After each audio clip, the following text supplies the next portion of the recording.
টালমাটাল অর্থনীতি ব্রিটেনের নতুন সরকারের জন্য প্রধান চ্যালেঞ্জ, যা ডুবিয়েছে টানা 14 বছর ক্ষমতায় থাকা কনজারভেটিভকে। সরকারি ব্যয় কমানোকে প্রাথমিক উপায় হিসেবে দেখা হলেও এতে পরিষেবা খাত দুর্বল হতে পারে বলে মনে করছেন বিশ্লেষকরা।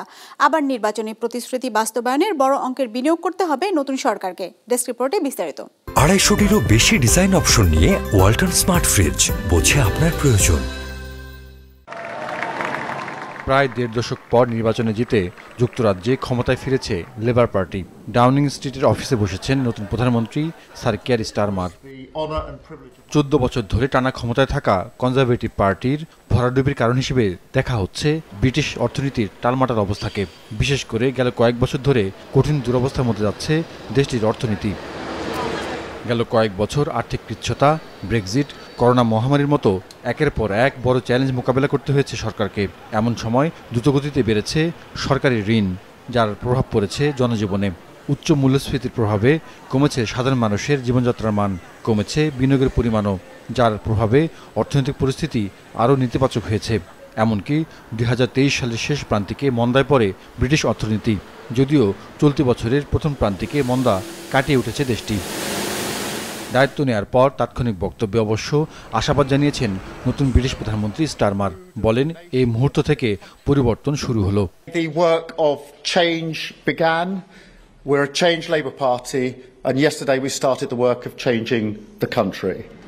তবে পরিবর্তন যে সহজ নয় সেটা আগে থেকে জানিয়ে রেখেছেন নবনিযুক্ত অর্থমন্ত্রী। ব্রিটেনের ইতিহাসে প্রথম নারী অর্থমন্ত্রী হওয়া র্যাচেল রিভস এরই মধ্যে বলেছেন, কোষাগারে বেশি অর্থ রেখে যায়নি বিগত সরকার, ফলে এগোতে হবে নতুন পরিকল্পনা নিয়ে।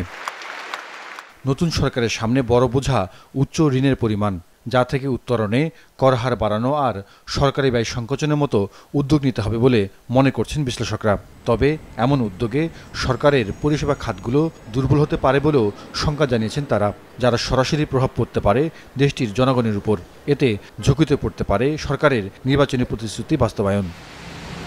বিশ্লেষকরা বলছেন, সংস্কারের দরকার হবে আর্থিক খাতের সরকারি ও বেসরকারি দুই জায়গাতেই। নজর দিতে হবে আর্থিকভাবে দুর্বল স্থানীয় সরকার, ভঙ্গুর অবকাঠামো, আবাসন ঘাটতি, গৃহহীনের ক্রমবর্ধমান সংখ্যা ও স্বাস্থ্য পরিষেবা সংকট সবখানেই।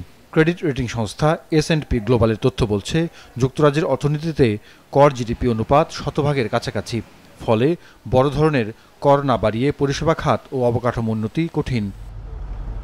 অর্থনৈতিক কাঠামোর সংস্কারের পাশাপাশি বিভিন্ন উন্নয়ন কর্মসূচিতেও বড় অঙ্কের বিনিয়োগ করতে হবে নতুন ব্রিটিশ সরকারকে।